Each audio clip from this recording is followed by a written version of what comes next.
بسم اللہ الرحمن الرحیم۔ السلام علیکم بختاور اسلامک ٹی وی کے معزز ناظرین، امید کرتی ہوں کہ اللہ پاک کے فضل و کرم سے آپ سب خیر و عافیت سے ہوں گے۔ ویڈیو شروع کرنے سے پہلے میری چھوٹی سی آپ سے گزارش ہے کہ ایک بار درود پاک پڑھ کر نبی کریم صلی اللہ علیہ وآلہ وسلم کی خدمت میں پیش کریں۔ میری پیاری بہنوں، ارشاد باری تعالیٰ ہے، اے ایمان والو، تم پر روزے فرض کیے گئے جیسا کہ تم سے پہلے لوگوں پر فرض کیے گئے تھے تاکہ تم پرہیزگار بن جاؤ۔ سورۃ بقرہ آیت نمبر 286۔ روزہ دین اسلام کا ایک ستون ہے اور اس کے بغیر ایک مسلمان کا دین مکمل نہیں ہوتا۔ آج میں آپ کو بتاؤں گی کہ ایسے کون سے 9 لوگ ہیں اگر وہ روزہ نہ رکھیں تو انہیں کچھ گناہ نہیں ہوگا، یعنی ان لوگوں کو رمضان میں روزہ نہ رکھنے پر چھوٹ ہے۔ ہر مسلمان مرد اور عورت جو بالغ ہو اور اپنے ہوش و حواس میں ہو اس پر رمضان المبارک کے روزے فرض ہیں، یعنی کہ اس کے لیے پورے مہینے کے روزے رکھنا ضروری ہے، اور اگر وہ ان کی نفی کرے گا یعنی کہ انکار کرتا ہے تو وہ کافر ہے، اور بلا وجہ روزہ چھوڑنا بھی گناہ ہے۔ اور کیا آپ جانتے ہیں کہ 9 لوگ کون ہیں جنہیں رمضان کے مہینے میں روزے نہ رکھنے کی چھوٹ ہے؟ یہ 9 لوگ رمضان کے مہینے میں روزے چھوڑ سکتے ہیں۔ نمبر 1، بیمار آدمی۔ سب سے پہلا انسان جو روزہ چھوڑ سکتا ہے وہ بیمار آدمی ہے۔ جو انسان سخت بیمار ہو ایسے انسان کے لیے روزہ نہ رکھنے کی چھوٹ ہے۔ اگر ایسا بیمار آدمی روزہ نہیں رکھتا تو اس پر کچھ بھی گناہ نہیں ہے۔ اب یہ بھی جان لیجئے کہ کون سی ایسی بیماریاں کہ جس میں روزہ نہ رکھنے کی چھوٹ ہے۔ ہم آپ کو بتاتے چلیں کہ یہاں پر ان بیماریوں کی بات نہیں ہو رہی جو کہ عام طور پر نارمل لوگوں کو ہوتی ہے، جیسا کہ اگر کسی کے سر میں درد ہو گیا، گھٹنے میں درد ہو گیا، کسی کو سردی یا زکام لگ گیا اور اس نے اس پر روزہ چھوڑ دیا، تو ایسا کرنا بالکل بھی جائز نہیں ہے۔ ایسے لوگوں کو روزہ رکھنا ضروری ہے۔ یہاں پر بیماریوں سے مراد ایسی بیماری ہے جس میں انسان کی جان جانے کا خطرہ ہوتا ہے۔ اب یہ بھی جان لیجیے کہ وہ کون سی بیماری ہے جس میں جان جانے کا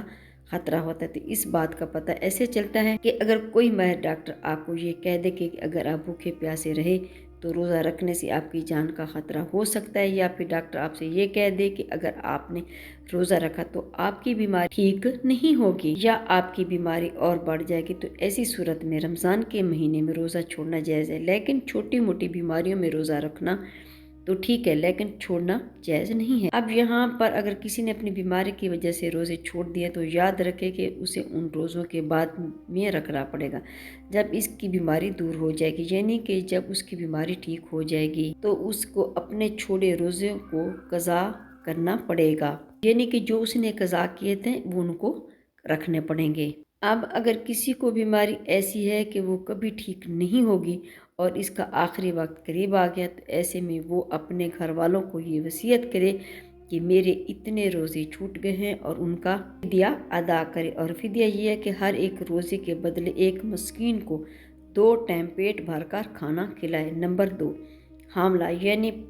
جس عورت کو بچہ ہونے والا ہو، اگر ایسی عورت روزے رکھنے پر اس کو اور اس کے بچے کو جان کا خطرہ ہو تو ایسی عورت بھی رمضان کے مہینے میں روزے چھوڑ سکتے، اس پر کوئی گناہ نہیں ہوگا۔ ایسی عورت کے لیے بھی روزہ نہ رکھنا جائز ہے، لیکن یاد رہے کہ ایسی عورت بھی اپنے چھوڑے ہوئے روزے بعد میں رکھے، یعنی کہ جب اس کی صحت ٹھیک ہو جائے تو اسے بھی اپنے چھوڑے ہوئے روزوں کی قضا ادا کرنی ہوگا۔ اور اگر کوئی حاملہ عورت ہے اور اس کا ڈاکٹر اسے یہ کہہ دے کہ روزے رکھنے سے اس کی یا اس کے بچے کی جان کے جانے کا کوئی خطرہ نہیں ہے تو ایسی عورت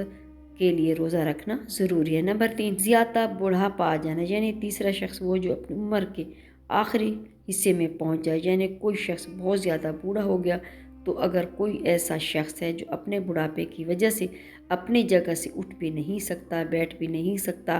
اور وہ اپنے بڑھاپے کی وجہ سے اتنا کمزور ہو گیا کہ اس میں روزے رکھنے کی بالکل بھی طاقت نہیں ہے، تو ایسا شخص بھی اگر رمضان کے مہینے میں روزے نہیں رکھے گا تو اس پر بھی کوئی گناہ نہیں ہوگا۔ تو ایسے بوڑھے شخص کے لیے بھی روزہ چھوڑنا جائز ہے، لیکن یاد رہے کہ ایسے شخص کے لیے بھی فدیہ ادا کرنا ضروری ہے۔ اور پھر اگر ایسے شخص میں بعد میں اتنی طاقت آ جائے، وہ اپنے آپ کو تندرست محسوس کرے، تو اس کو چاہیے کہ اپنے چھوڑے ہوئے روزے بعد میں رکھ لے اور ان کی قضا کرے۔ یعنی اگر کوئی شخص اپنے بڑھاپے کی وجہ سے اتنا کمزور ہو گیا ہے کہ اسے اپنے ٹھیک اور صحت مند نہ ہونے کی کوئی امید ہی نہیں ہے تو اس کے لیے روزے معاف ہیں، لیکن اسے بھی اپنے ہر روزے کے بدلے میں فدیہ دینا ہوگا، اور فدیہ یہی ہے کہ اپنے ہر روزے کے بدلے ایک مسکین کو پیٹ بھر کر 2 وقت کا کھانا کھلانا ہوگا۔ نمبر 4، دودھ پلانے والی عورت۔ یہاں یہ بات بھی واضح کر دوں کہ پہلے زمانوں میں ایسی عورتیں ہوا کرتی تھی جو لوگوں کے بچوں کو دودھ پلانے کا کام بھی کیا کرتی تھیں۔ وہ لوگوں کے بچوں کو اپنے ساتھ لے جایا کرتی تھی اور 2 یا 2.5 سال تک ان بچوں کو دودھ پلایا کرتی تھی اور انہیں دائیاں کہا جاتا تھا۔ ایسی عورتوں کے لیے بھی رمضان میں روزے نہ رکھنے پر چھوٹ ہے جو بچے کو دودھ پلاتی ہیں، لیکن چونکہ اب ایسا زمانہ نہیں ہے، لہٰذا ایسی مائیں جو اپنے بچوں کو دودھ پلاتی ہیں اور اگر ان کا ڈاکٹر انہیں یہ کہہ دے کہ ان کے روزے رکھنے کی وجہ سے ان کے بچے کو خطرہ ہے تو ایسی ماں کو بھی روزہ چھوڑنے پر کچھ گناہ نہیں ہے، لیکن یاد رہے کہ ایسی عورت کو بھی بعد میں اپنے چھوڑے ہوئے روزوں کو قضا کرنا ہوگا۔ نمبر 5، پاگل دیوانہ شخص، یعنی 5واں شخص وہ ہے جس کا ذہنی توازن خراب ہو چکا ہو اور وہ پاگل یا دیوانہ ہو چکا ہو اور جو اپنے آپ سے باہر ہو چکا ہو، یعنی کہ بہکی باتیں کرتا ہو اور جو اچانک سے بے ہوش ہو جاتا ہو، تو ایسے لوگوں کو بھی روزہ چھوڑنا جائز ہے، یعنی کہ ایسا شخص بھی روزے نہ رکھے تو اس پر بھی کوئی گناہ نہیں ہوگا، لیکن ایسے شخص کو بھی چاہیے کہ بعد میں جب وہ ٹھیک ہو جائے تو اپنے چھوڑے ہوئے روزوں کو ہی قضا کرے۔ نمبر 6، حیض والی عورتیں، یعنی ایسی عورتیں جن کے ماہانہ پیریڈ چل رہے ہوں وہ حیض والی عورتیں ہیں، اور ایسی عورتیں جنہوں نے بچے کو جنم دیا ہو اور ابھی تک ان کا خون نکلنا بند نہ ہوا ہو تو ایسی عورتیں روزہ نہ رکھیں، ان کو بھی چھوٹ ہے۔ یہاں پر ایسی عورتوں کا بھی روزہ رکھنا جائز نہیں ہے۔ یہ بھی یاد رہے کہ پہلے بتایا کہ 5 قسم کے لوگ اگر روزہ رکھ لیتے ہیں تو ان کا روزہ قبول ہو جائے گا، لیکن حیض والی خواتین اپنی اس حالت میں روزہ نہیں رکھ سکتی، اگر وہ رکھیں گی تو ان کا روزہ قبول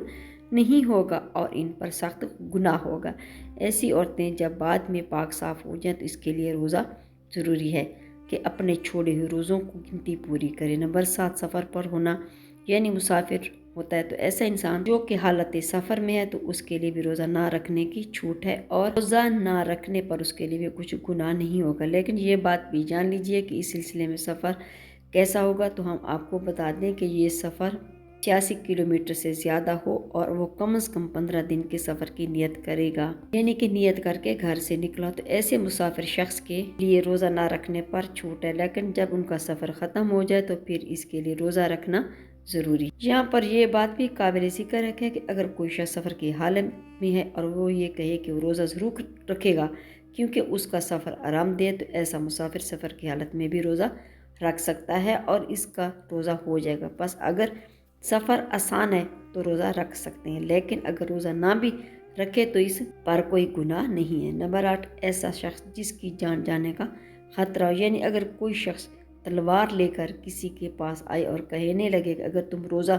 رکھو گے تو میں تمہاری گردن اڑا دوں گا، یعنی کہ تمہیں مار ڈالوں گا، تو اسے اپنی جان کا خطرہ ہو تو ایسی شخص کے لیے بھی روزہ نہ رکھنے پر چھوٹ ہے، لیکن یاد رہے کہ ایسے شخص کے لیے جب وہ ایسی صورتحال سے باہر نکل جائے اور اس کی جان کو کوئی خطرہ نہ ہو تو بعد میں اس پر اپنے چھوڑے ہوئے روزوں کی قضا واجب ہے اور اسے بعد میں اپنے چھوڑے ہوئے روزے رکھنا پڑیں گے۔ نمبر 9، نابالغ بچہ، یعنی جیسا کہ ہم سب یہ بات جانتے ہیں کہ روزہ ہر بالغ انسان پر فرض ہے جو اپنے ہوش و حواس میں ہو، اسی طرح روزہ نابالغ بچے پر فرض نہیں ہے۔ اگر کوئی نابالغ بچہ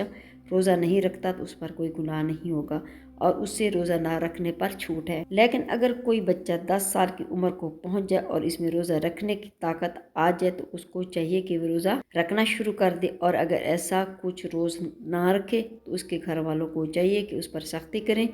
اور اسے روزہ ضرور رکھوائیں۔ میری پیاری بہنوں، اللہ سبحانہ تعالیٰ سے دعا ہے کہ تمام مسلمانوں کو اپنے ماہ مبارک کے صدقے سب کو روزے رکھنے کی توفیق عطا فرمائے۔ اللہ تعالیٰ ہمیں رمضان المبارک میں عبادت کرنے کی توفیق عطا فرمائے، تراویح پڑھنے کی توفیق عطا فرمائے، اعتکاف میں بیٹھنے کی توفیق عطا فرمائے، اور نبی کریم صلی اللہ علیہ وسلم پر درود پاک پڑھنے کی توفیق عطا فرمائے، استغفار پڑھنے کی توفیق عطا فرمائے، قرآن پاک کی تلاوت کرنے کی توفیق عطا فرمائے۔ میری پیاری بہنوں، میری کوشش تو یہی ہوتی ہے کہ اچھی سے اچھی ویڈیو لے کے آپ کی خدمت میں پیش کروں تاکہ آپ کی معلومات میں اضافہ ہو سکے۔ جزاک اللہ۔ اگر میری آج کی ویڈیو آپ کو اچھی لگی ہو تو لائک کریں، شیئر کریں، سبسکرائب کریں، بیل آئکن کو پریس کریں تاکہ ہر آنے والی میری ویڈیو آپ تک بآسانی پہنچ سکے اور میری حوصلہ افزائی ہو۔ فی امان اللہ۔